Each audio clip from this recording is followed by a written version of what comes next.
Shalom, shalom, and thank you for joining me today. Can you believe that the new year is almost here? We're so excited. Even though it's still cold here in southeastern Utah, I'm coming to you from the beautiful Moab area, Red Rock country. If you've never been to Moab, you really should check it out. It's quite beautiful here, named after the biblical Moab, and it's a source of a lot of inspiration for me.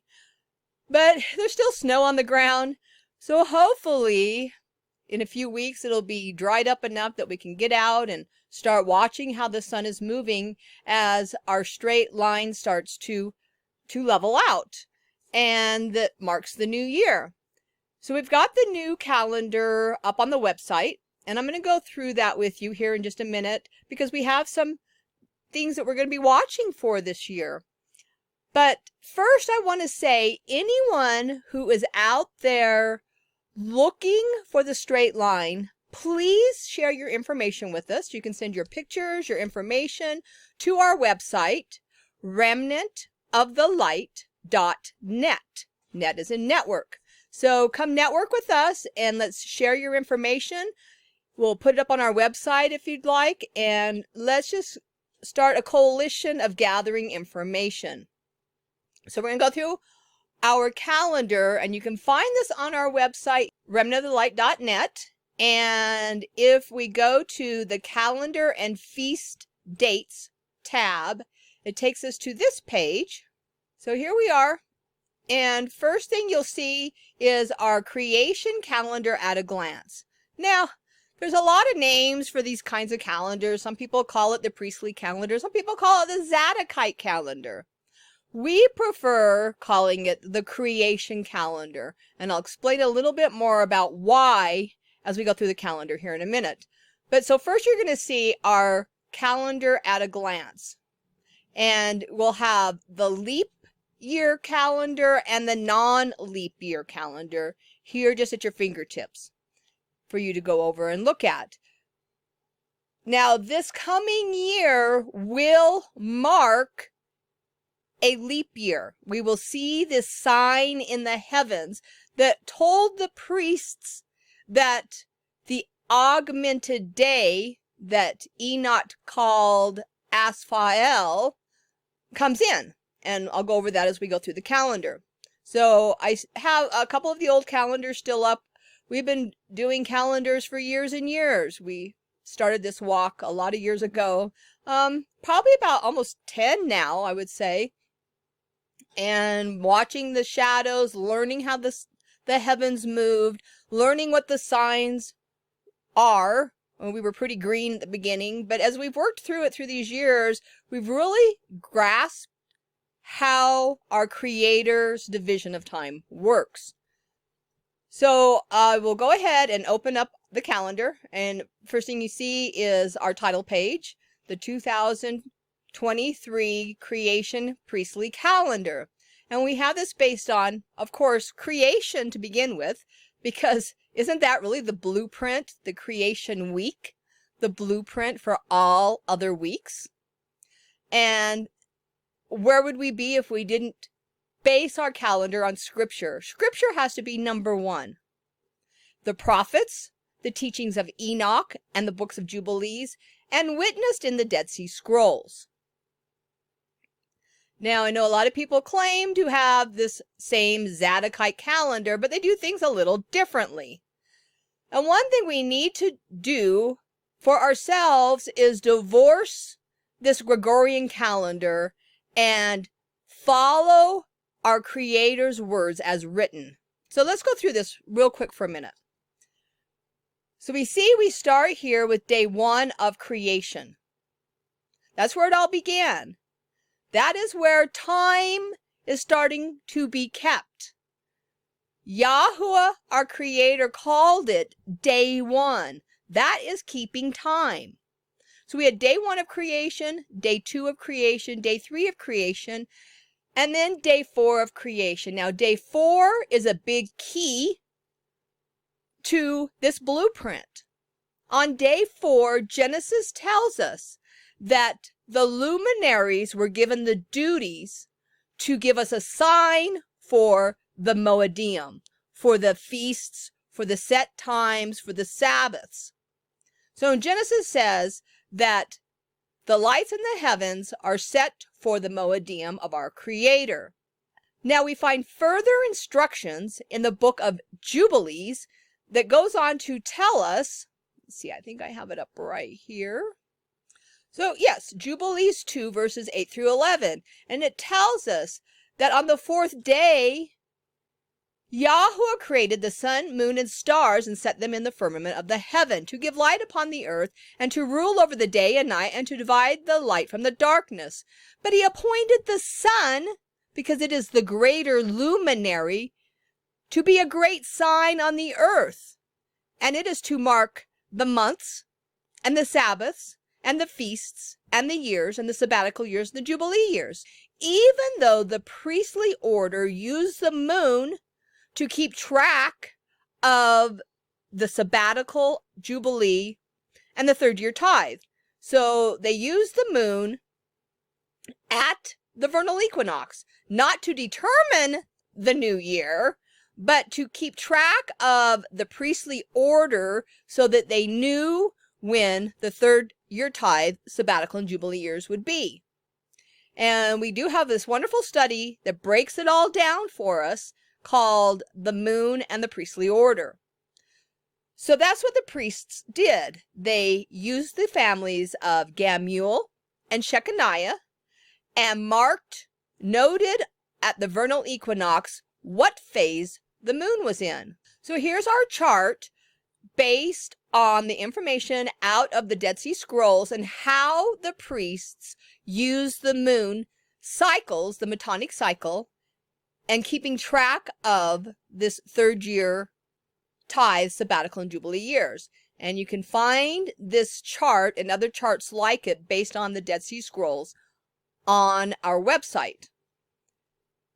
So that is what they used the moon for, marking at the vernal equinox what the phase was. Then they would know where they were in the cycle of these things that they're keeping track of. So that is the only thing they use the moon for. It doesn't verify. I hear it all the time, how the moon must verify the equinox. Well, the equinox is a solar event, not a lunisolar event. It's just a solar event. So I don't know how you think the moon can be used to mark the new year. And the word equinox in itself means equal night. Nox means night, equa meaning equal. Now, some people will also say that this is the fake equinox and that the real equinox is called the equilux. Now, just real quickly, the equilux is based on time and location. I really upset some woman the other day when I asked her if Enoch was wearing a Timex in heaven because she was a proponent of the equilux to start the year. So that's what an equilux is it's where on our clock that the minutes of the daylight portion and the nighttime portion are almost equal. So we need our watch to know that. And an equilux is based on also your location on our planet.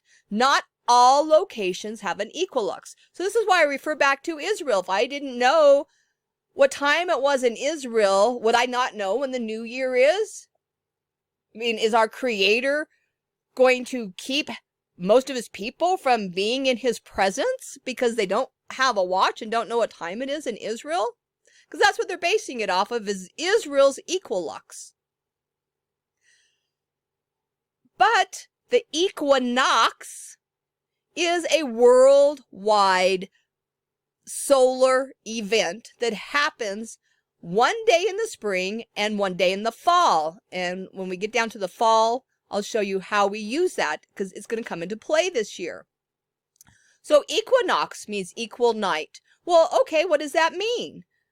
Because Enoch tells us there's 364 days to the cycle, or 364 stations to this creation cycle, to this priestly count.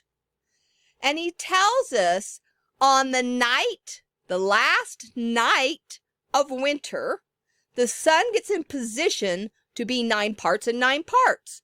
Well, 9 parts and 9 parts out of 18 means there's equal on each side. There's 9 parts on this side and 9 parts on that side. Well, he's talking about light and darkness. So the light is split down the middle of our planet. It's not slanted. As we watch the shadows move through the year, the shadows go back and forth across our planet. And when it reaches that middle point where half is dark, half is light, that's what Enoch calls 9 parts, 9 parts. So he's dividing the face of the planet into 18 parts, which today in modern times we look at as 180 degrees out of the 360. So this is why Enoch can't work on a flat planet, because on a flat planet you would have 36 parts if we divided it the way Enoch says. But on a spherical planet, it's divided, and he's looking at the face of it, into 180 degrees, 18 parts, not 36 parts, but 18 parts as we look at the face. Okay? So we're at that 9 and 9. The last night, the last nox of the year, the last night of winter, that sun is moving into place. And we talk more about this with a lot of visuals, a lot of pictures and visuals on how the sun moves in our study, Numbering Days. And it's a lengthy study, but I try to cover all of the calendar aspects. So we reach the 9 parts and 9 parts right here in the evening, at night of the last night of the year, the last night of the cycle. Then we have the equinox, and then that starts the priestly count. The following day is where we enter into the 360 days of assembly. The new year, where the priest started counting from, was the straight line. The straight line is like a tally mark. It's like a racer's start line. And the sun steps over it as it rises that morning. This is another thing I hear a lot. Well, it takes all day for you to determine the equinox. So the next day has to be the beginning of the year because, we're waiting to see if this is, because we're watching. And that's really not true.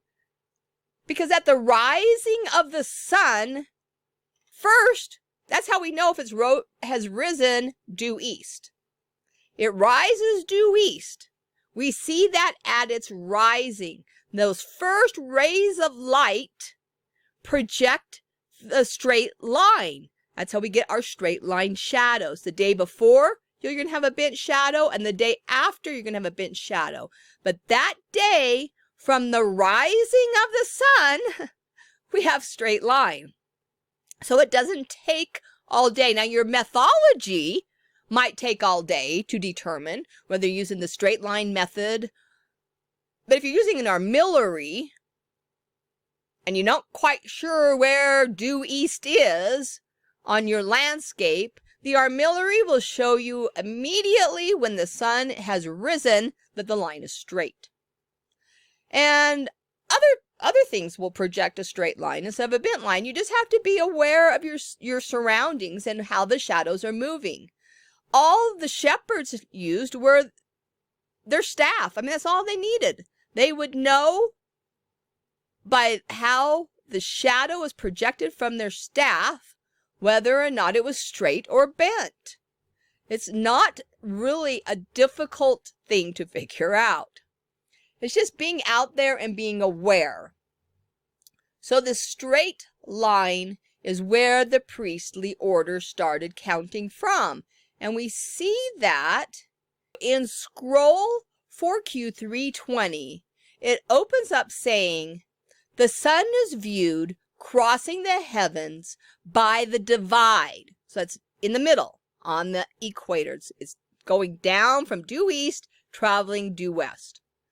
From the east to the west, from the waking in the morning on the 4th day of the week, under the sons of Gamul, is the first of the first month, the head of the year. So they used the family of Gamul to start all the counting for the sabbatical and jubilee years, which we see here in this graph. The families of Gamul. Now, going back and using the Dead Sea Scrolls to guide us in these instructions, we can go back and find that Gamul aligned with 2015. It was a new moon at the vernal equinox in 2015.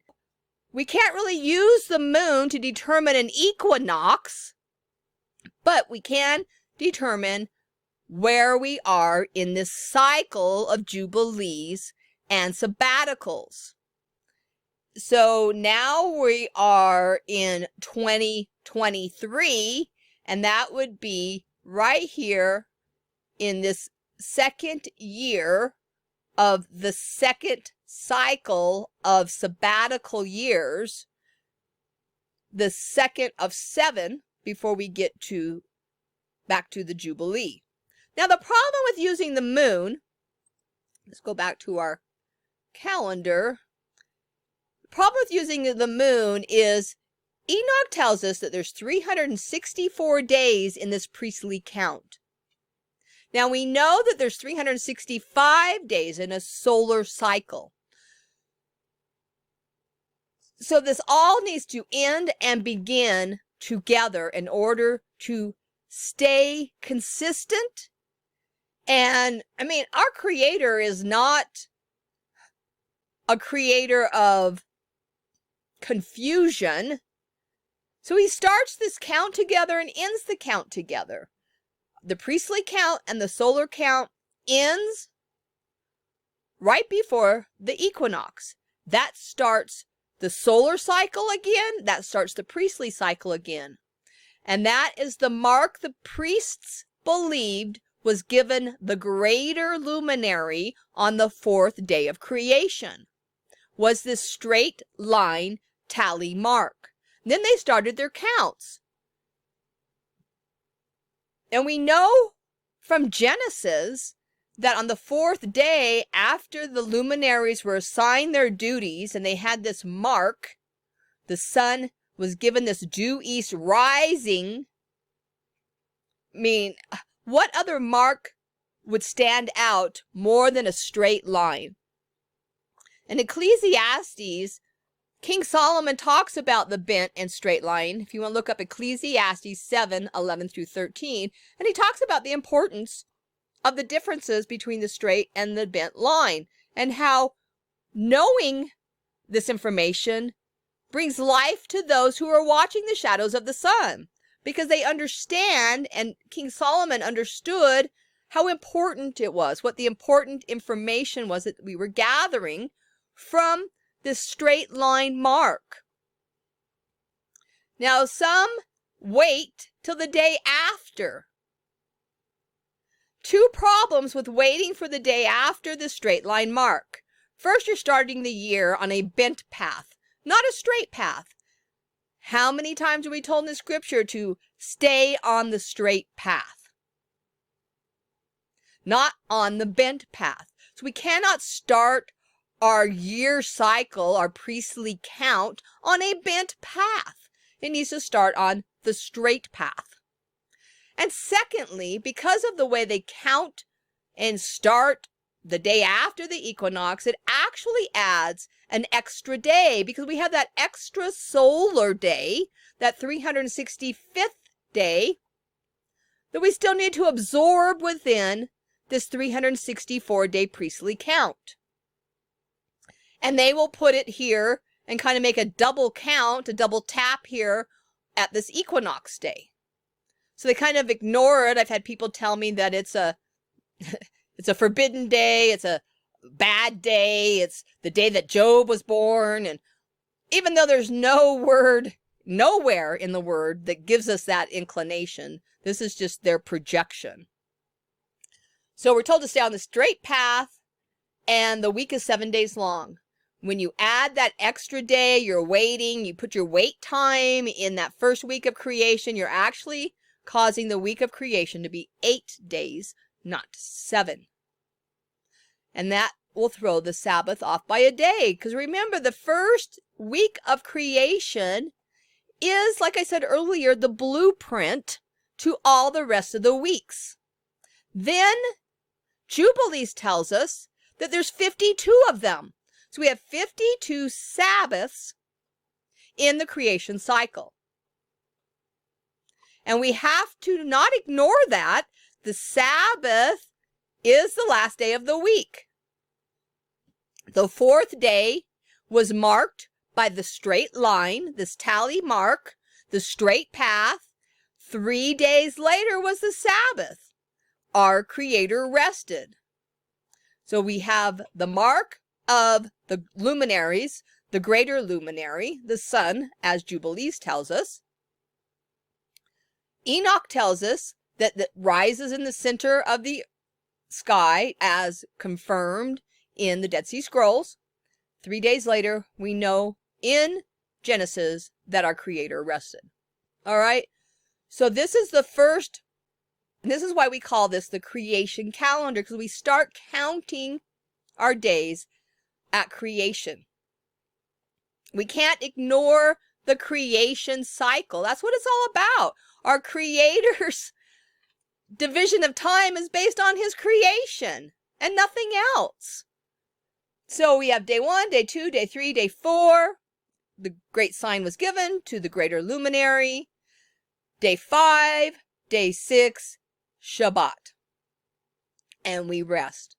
One more point I want to make before I move off of this new year is another thing that I see happening in these so-called Zadokite calendars is they'll watch for the straight line and then wait until the following Wednesday, although I have seen groups actually choose a Wednesday before the equinox because it's closer, or they're choosing the Wednesday closest to the equinox. Most people that I see do this wait till after the equinox and then the Wednesday closest. But I do know of a group that will start before the equinox on the Wednesday closest, even if it's before. And that's what I've seen some people do with the moon as well. The new moon closest to the equinox, not particularly after. But the Jews do wait till the equinox and then look for the new moon after. So, waiting until a Wednesday has some issues. First off, what they're trying to do is keep the Sabbath on the Jewish Saturday. And they'll tell me that they do this because it's been proven that Saturday has never left its position in the counting of days. Well, they base that off this word, a Babylonian word, that is sabutu. Now, sabutu means 7. It's the cardinal number 7. Doesn't mean Sabbath. In fact, in the Babylonians, they didn't really have a Sabbath like the Jews do or like we're shown in the Bible. And this sabbatu is the 7th day of their moon cycle. But people will tell me that that's proof that Saturday was always Sabbath because it's the 7th day based on this word sabutu. Now, out of the word sabutu comes the word seba. Seba is the Hebrew word for 7. So with this word, and I want to give a lot of people credit. I mean, they are really searching. And I know they're searching in their hearts and they want to be in the right place. And this sounds correct, right? Well, it sounds the same. It sounds like Sabbath. But it means 7. And this is why so many cultures have a similar word that simply means 7. They're counting off days. It's not a Sabbath. It's the 7th day. Sabutu, Seba, 7. That's all it means, is 7. Now, for those of you who may not know, when the Julian calendar was in play and they were bringing in the Gregorian calendar, 10 days were removed. Now, even though you might say, well, it was still Monday, Tuesday, Wednesday, Thursday, Friday, Saturday, but we are told to count our days, to number them, not to name them. So in the counting of days, this is the question I have for those who think Saturday never moved. On the Julian calendar, we had a Saturday, and the Jews had their Sabbath on the Julian Saturday. Then the 10 days were taken away. So that would actually move Saturday, if we're counting days now, and if we're counting, that would have moved the Saturday on the Julian calendar to the Wednesday on the Gregorian calendar. And yet, the Jewish leaders kept the Sabbath still on a day called Saturday. So I just wanted to bring that up. If we're waiting for Wednesday, not only does that throw everything off, because you're not keeping the year at the 364 prescribed days per Enoch and Jubilees, it will fluctuate in the amount of days. Now, some people tell me, well, it's an average. I had a woman tell me the other day that. Well, it's an average of 7 years. Again, nowhere in the instructions that we are given in Scripture, especially in the creation week account in Genesis, we don't read, oh, he created this on day 1, created this on day 2, created this on day 3, created this on day 4. Oh, we had a pause. Day 4 again came around. Now we have day 5, day 6, day 7. We're not told to pause. We're not told to wait. So if we took just the words from Genesis and applied it to our calendar, divorcing ourselves from any named days, looking at it through childlike eyes, and just counting, all right, our Creator gave us this mark on the 4th day of creation. 3 days later was the Sabbath, regardless of any other calendar. That is where the Sabbath rests. The Scriptures give us the counting of the feast days from that point on. So from the beginning of the new year, we count 14 days to the Passover. Now, the interesting thing about this is it fits so perfectly with Scripture. So, in the Dead Sea Scrolls, over and over again, we're told that the Passover is on the 3rd day of the week. Always. Now, lunar reckoning of the Passover would not always put the Passover on the 3rd day of the week, because you're tying it to the moon. The priests knew that the 3rd day of the week was the Passover. Our Messiah observed the Passover with his people. Now remember, the Passover is from sundown to sundown. Only 2 places in the Bible do we have instructions to do a feast from sundown to sundown. That is Passover and Yom Kippur, Day of Atonement, right? So the Passover is actually from the sundown on day 3 until sundown or the evening of day 4. That is technically the Passover. Day 4, the daylight hours of day 4, is where we begin the Feast of Unleavened Bread. But it's still the first day of Passover as well, as we haven't reached that sundown.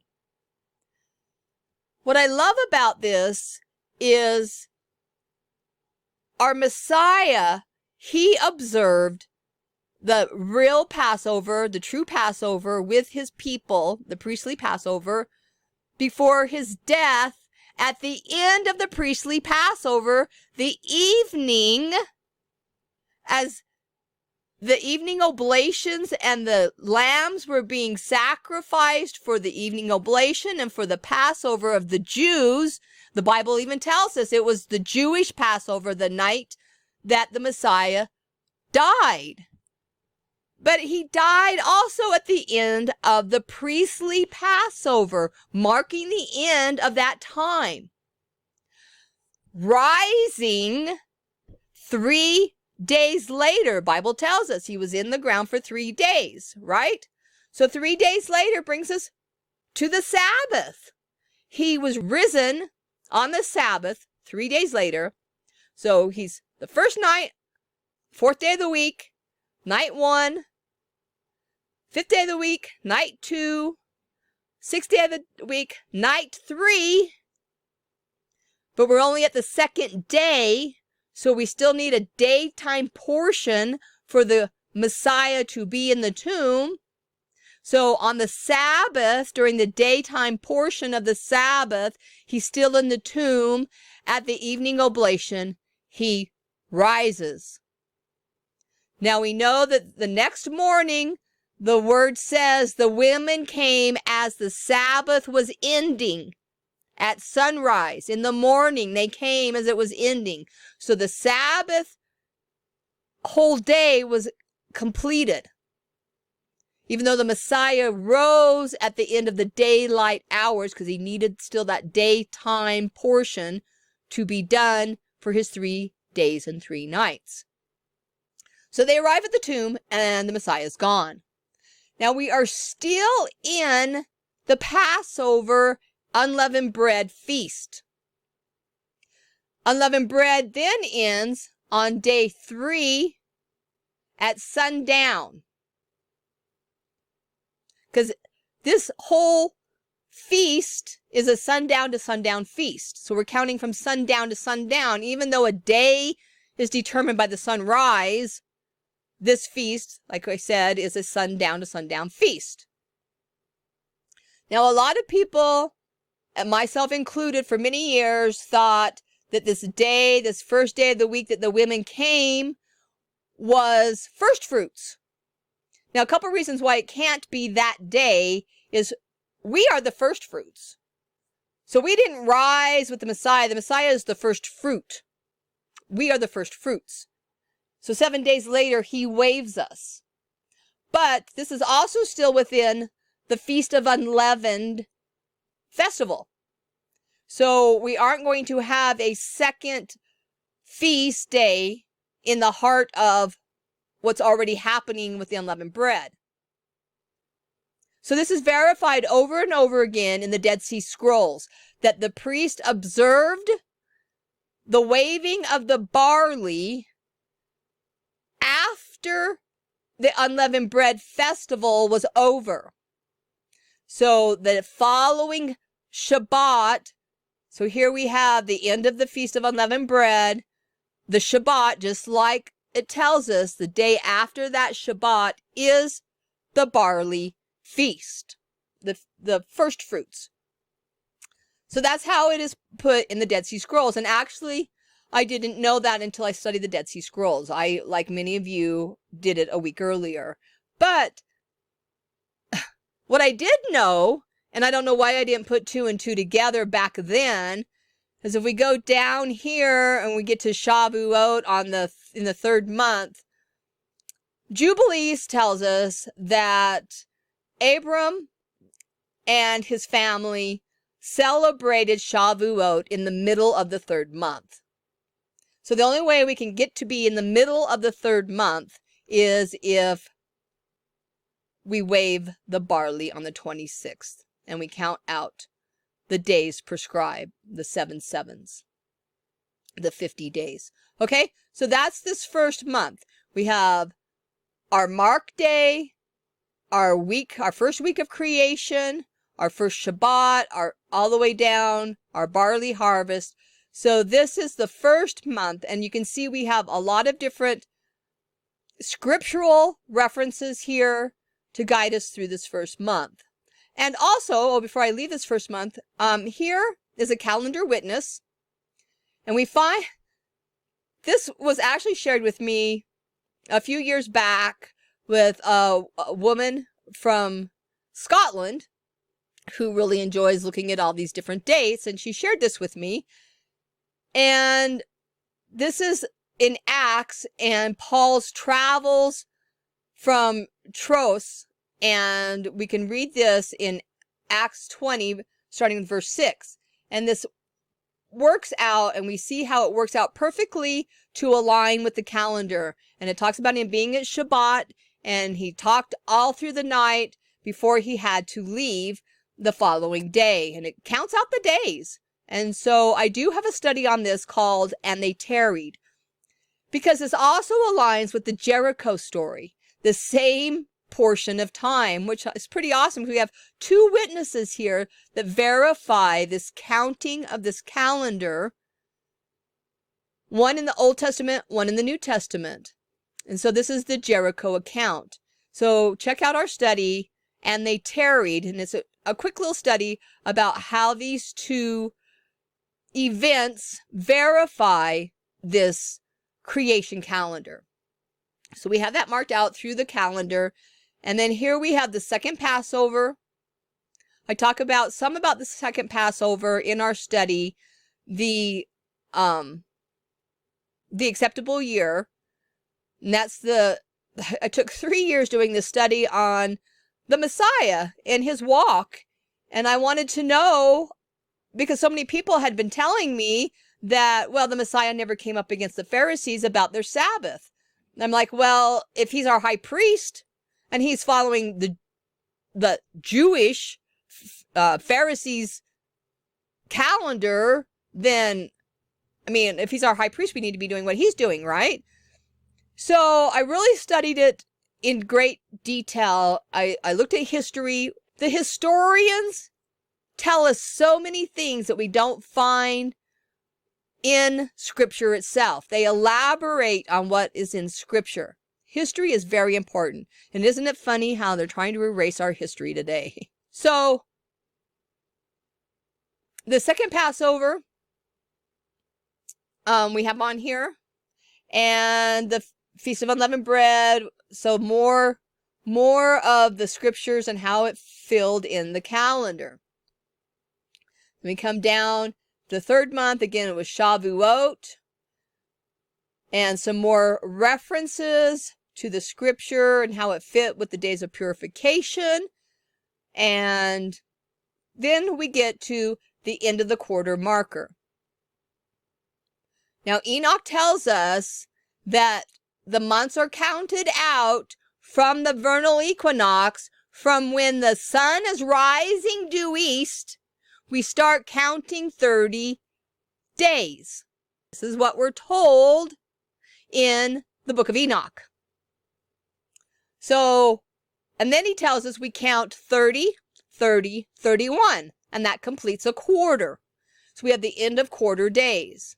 Now, Jubilees tells us the next day is the beginning of not only a new quarter, the Dead Sea Scrolls call it a tekufah because we're starting a new circuit, but it's also a memorial to Noah. And Jubilees lists the memorials, and they are at these tekufah places, or these return of the circuit, where the circuit starts new. It has nothing to do with the equinoxes and the solstices. The only place where a seasonal change and a quarterly change happen is at the new year, at the Great Gate. So we have the tekufah, memorial to Noah, a new quarter starts at the equinox, at a seasonal marker. So we have a quarter marker and a seasonal marker at the new year. It's the Great Gate.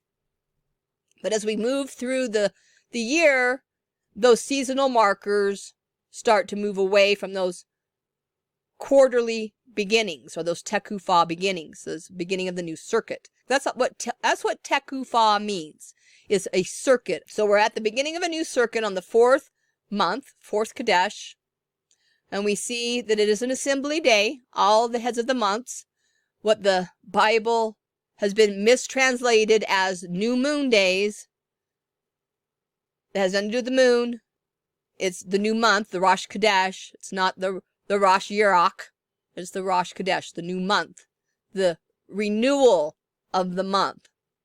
So we have the head of the month on this Tekufah, this new quarter, this memorial to Noah as per Jubilees. So we come through the fourth Chodesh, and again, we have some scripture here that is noted, and I don't think people really know or understand that the golden calf day that the Israelites erected the golden calf aligns with America's July 4th.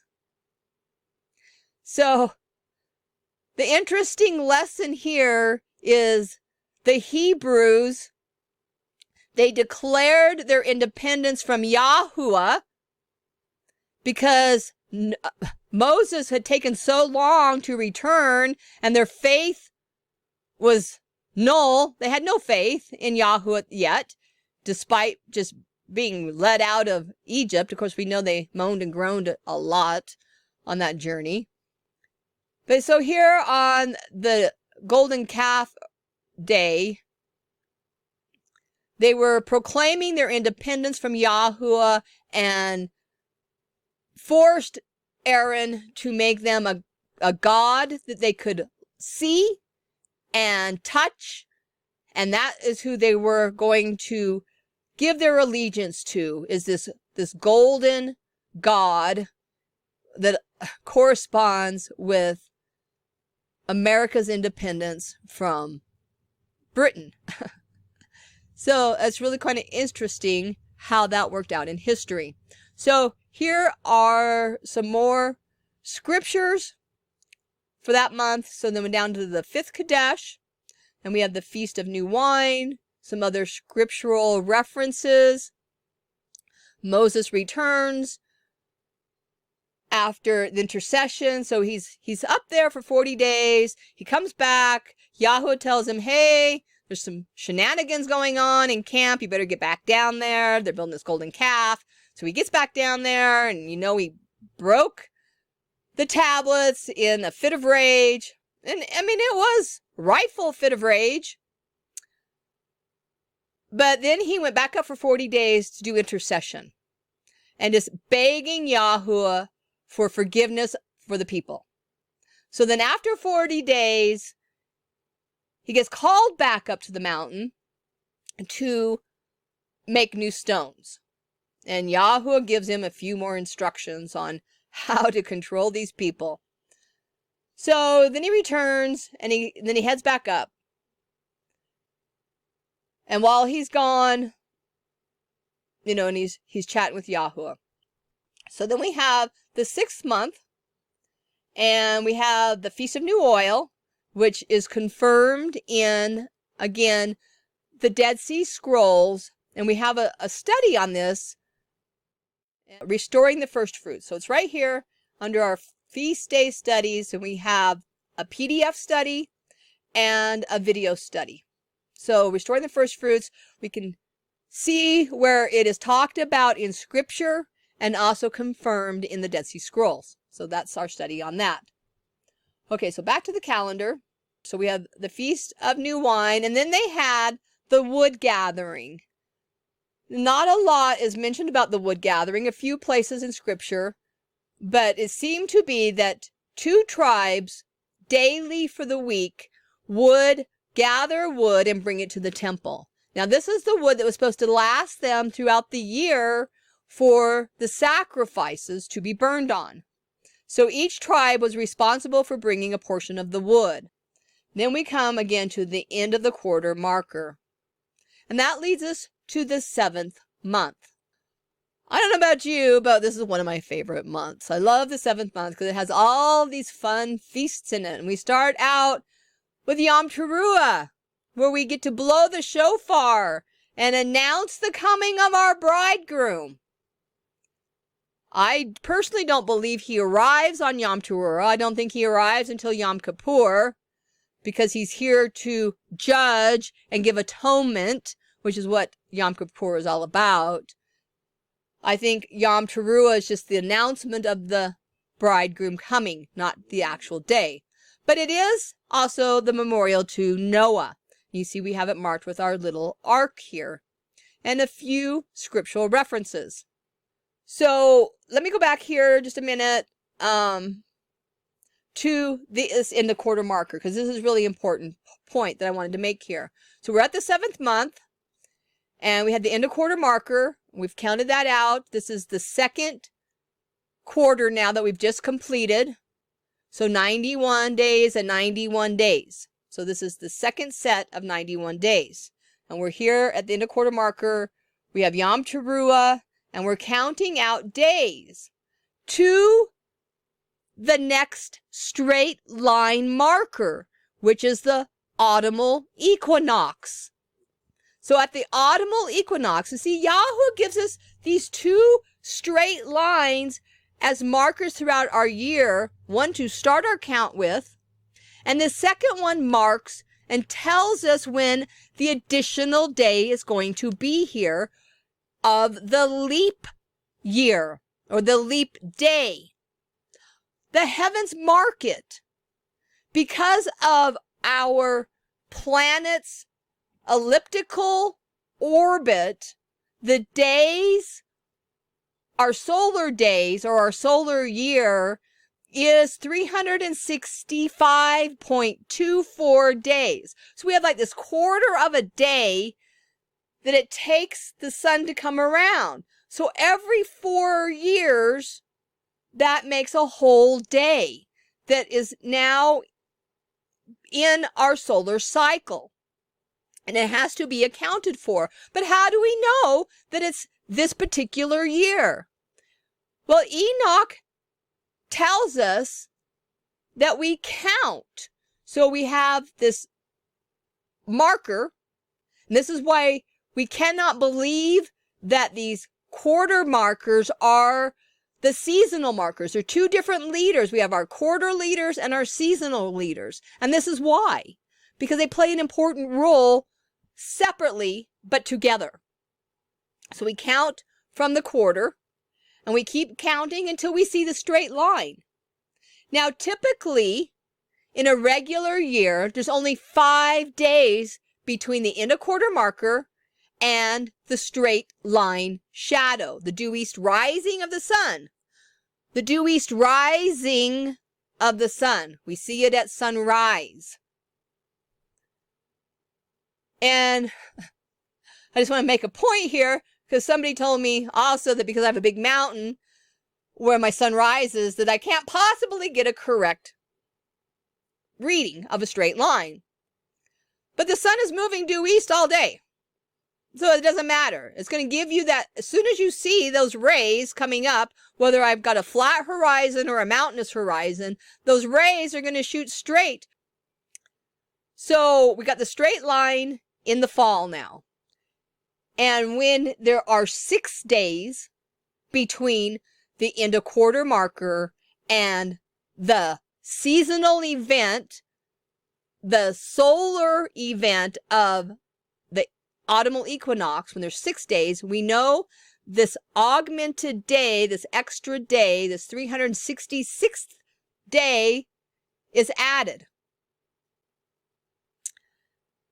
But it's not added right here. This is just the marker. This just tells us that it's coming. Because Enoch tells us there's only 364 days, and the core is 360. We have 4 outside, and 360 is the core where all the feasts and Sabbaths are. So even though we have this marker that's telling us, oh, hey, this is the cycle in which we have the augmented day. And I'll show you where that comes in as we finish off this creation cycle. So this fall, when the 7th month comes along, we're going to be watching, Yahuwah willing, and the weather is cooperative, and we'll be watching for this straight line to verify that it is actually an extra day there. So then we have Yom Kippur, Sukkot, who doesn't love Sukkot, Shemini Atzeret, And then we come down and we've got the 8th month. Not a whole lot of stuff's happening there. We do have a few scriptural references there. The 9th month, again, some scriptural references and an end of the quarter marker.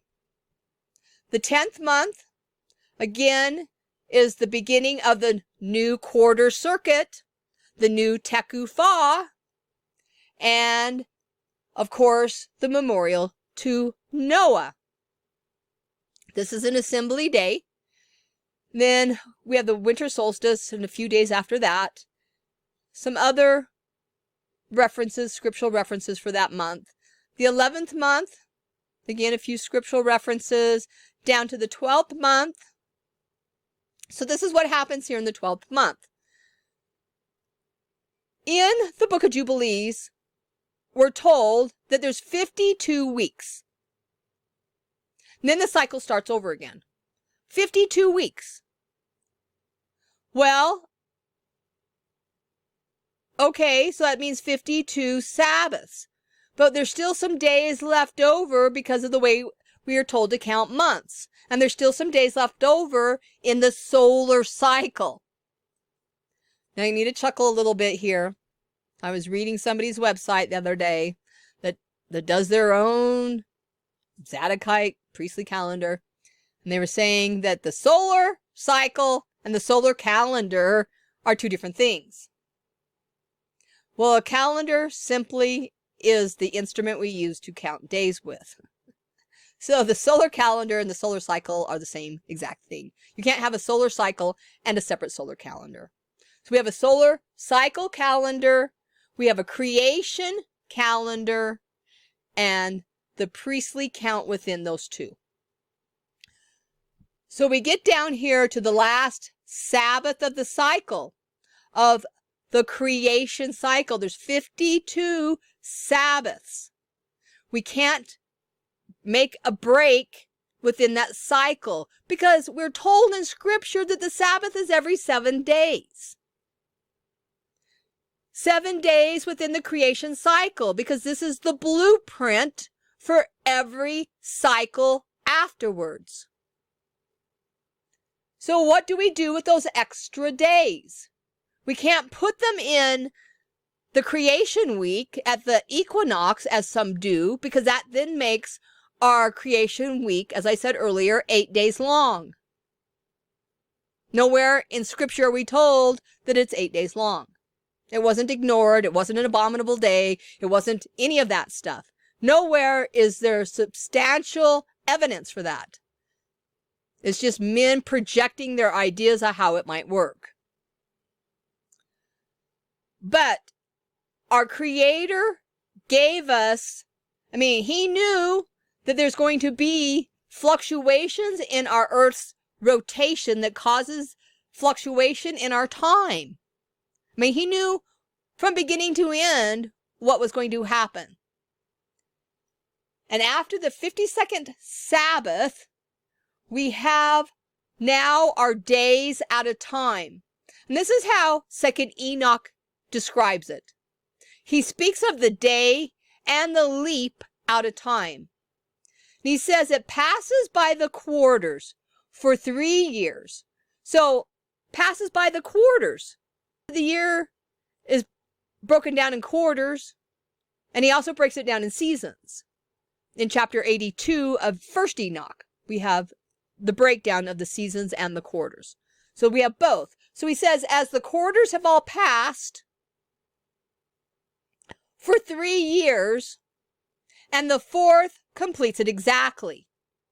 For this reason, they are taken away outside of heaven for 3 years. They are not added to the number of days, for they exceed the duration of a year.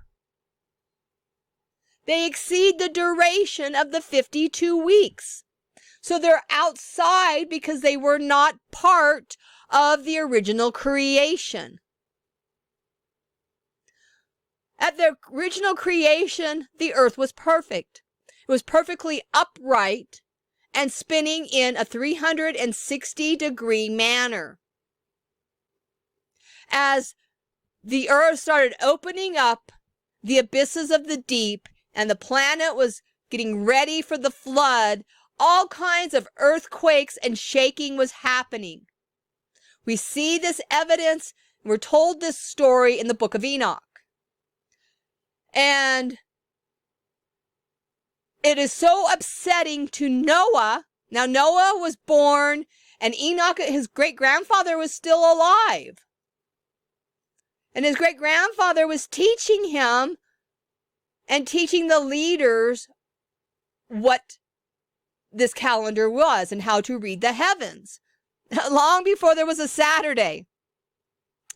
So Enoch is out at the far reaches of the earth, doing his thing with Yahuwah. The earth is shaking, and Noah is terrified. He thinks he's going to die, and he goes and finds his great-grandfather, and he cries out to him, and he says, "Oh, great-grandfather, what's going on? The earth has tilted, and I'm going to die." So how does he know the earth is tilted?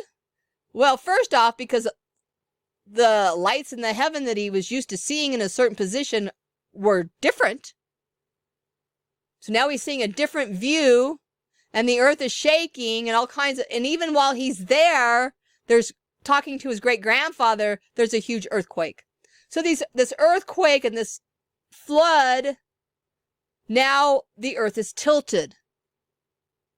Before this tilt, while the earth was still spinning in its perfect 360-degree rotation, there was no seasons. But after the flood, we now have seasons because the earth has tilted, and we now have the seasonal marks that Yahuwah was teaching Enoch to pass on to man so they knew how to read the heavens. So these days weren't part of the creation, and they are counted out of time. They are the days out of time. So we have this leap day every 4 years to account for that quarter day that happens in the first 3 years. And then on the 4th year, the whole day is now reckoned in the calendar, outside of time, outside of heaven, as Enoch says. So this is the natural break that we have between the creation cycles. The 52 weeks of Sabbaths is now over. So we come down here, though, but because we still have some solar days to reckon the solar cycle or the solar calendar, however you want to say it. But we still have some days left over. So the priests knew that when they got to the 52nd Sabbath, that they would have either a 1 or 2 days not counted. Now, the Mayans recognized this as well, and I cover some of this in my other studies. And so they know that after the 52nd Sabbath, that there was either a 1 or 2 day break. And now they would know whether it was a 2-day break because they had just been counting and watching the signs. So when we had that extra day, they knew that the extra day came in after the cycle was completed. So once these 2 days at a time were done, they knew that the creation cycle began again. And they would start with day 1 of creation. So then we had day 1 of creation, day 2 of creation, day 3 of creation, day 4 of creation. We have to account for creation. So, but we still have some solar days left in this solar cycle. And the counting of the month. So this is where it all comes to a completion. So we have the 29th day of the month, the 30th day of the month, and the 31st day of the last month. This is the end of the quarter, the last day of winter according to Enoch. And that night is when the sun aligns itself again to be 9 parts and 9 parts. That last night of the 364th day. And this is really important to understand how the sun is moving that night. Enoch, he tells us that, so this last day of winter came, this 31st day, We had the day, and then that night, the sun gets in position of 9 parts and 9 parts. So then the next morning, it reveals the due east rising of the sun. Because that night is already gotten in position. The night before, the last night of winter, is now in position for the marking of the new cycle of the year. The mark of the 4th day of creation. If we get nothing else, we can understand that this straight line was the sign of the sun on the 4th day. And then Genesis tells us 3 days later was the Sabbath. Again, we cannot have a wait day in this. It does not take all day to know if the sun is rising due east. It doesn't take all day to know if the line is straight. Again, your methodology might take all day. Now, some people will also, they reject this idea and they are stuck on Saturday because Saturday seems to constantly repeat every 7 days. There's a Saturday. But what actually happens is Saturday wanders. Saturday is not always the 7th day of March. Let's just say March 1 was the new year and March 7th is Saturday. Well, it's not always on March 7th. Sometimes it'll be on March 9th or sometimes it'll be on March 11th. Just depending on how the Gregorian calendar, because of its cycle. So it's not that it's set in the heavens. It just rotates through these counted days, this named day. Rotates through the counted days. So what actually happens then is Sabbath then starts going backwards. Then Sabbath will land on the 6th day of creation. And then it'll land on the 5th day of creation. And then it'll land on the 4th day of creation. Backwards until it gets back to the 7th day again. That's what happens when we try to keep Sabbath on Saturday. Saturday is simply traditions of men, not the celestial creation Sabbath. So we added this last little page of something I hadn't done before on our calendar so we can kind of see how this works at the end of the year. So we're going to have these 2 days out of time, and it just kind of, then we're done. We're done with that cycle. Then the cycle begins anew, and we can verify it with the straight line. We can count back 3 days, and that takes us to the 1st day of creation, and we can count forward 3 days to find the first Sabbath of creation.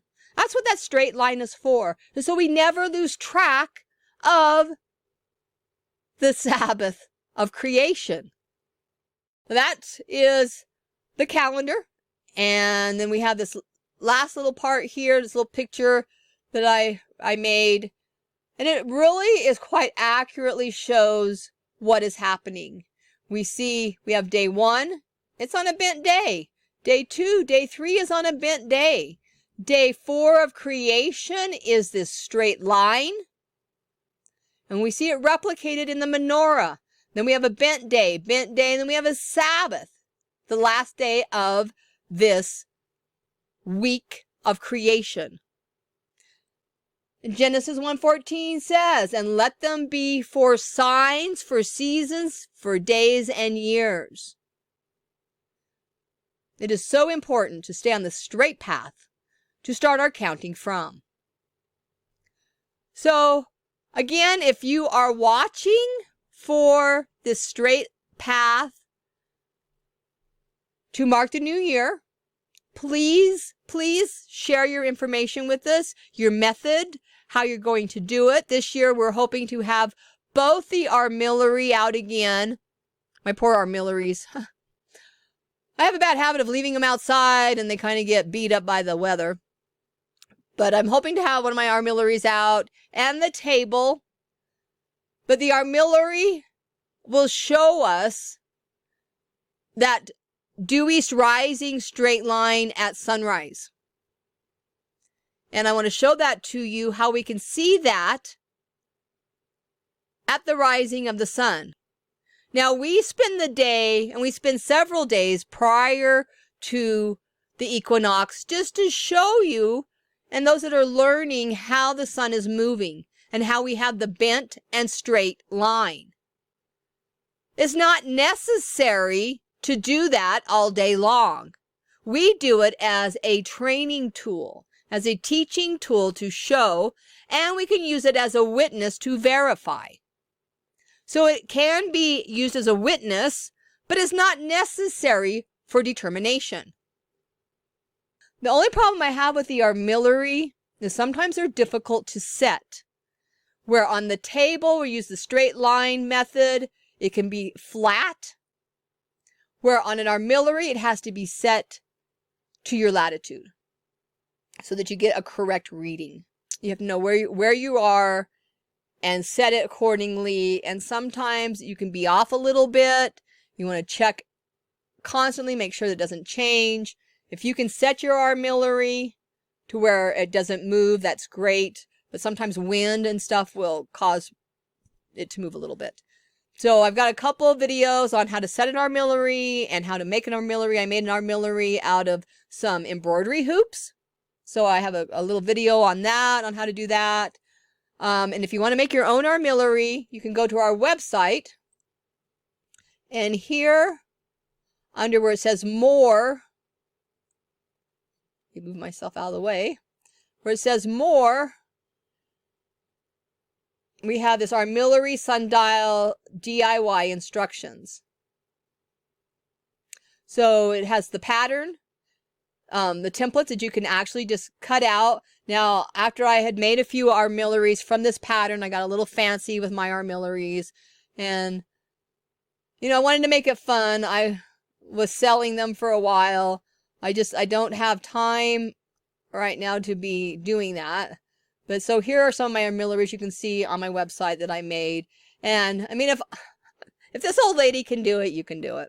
Honestly, it's just cutting out some wood. It took me some time and practice. So get some scrap wood, because we know lumber is very expensive right now. So get some scraps, practice your cuts on if you're not used to working with wood. And you can see right here is where you can make your adjustments for your latitude. The base is very simple. But again, you see I got a little fancy here. It's not just straight. But anyway, it was fun. And these are just some of the ones I've sold in the past. But if I can do it, you can do it. Here's the instructions. You just want to make sure that you have them set properly so you get good readings. Once you know what day the equinox is, pay attention to your surroundings. Look and see where the sun is rising and make a mental note. Oh, it's rising against this building. It's aligned with this pole. It's aligned with this spot on the mountain. Whatever align, and make sure you're always standing in the same place when you look. 'Cause that's going to make a difference too. I mean, we know, no matter where we're standing on our property, if it's in this little valley in the mountain, we know. But if we're using a pole or something like that, you want to make sure that you're still standing in the same place each time you're getting a reading so that your readings aren't off. You want to be accurate. That's all we want, is accuracy and truth in the division of days so that we can be with our Creator on these set aside days. These are His set days that He waits for us to come and be with Him. Otherwise, He wouldn't have them at all if He didn't want us there. And we know that above all else, the Sabbath is His mark, the mark He gives His people. And we want His mark on us. We want to be in His presence. So we can't discount the creation story, the creation cycle, because it is the blueprint for each recurring cycle. 52 Sabbaths. Then the cycle begins over.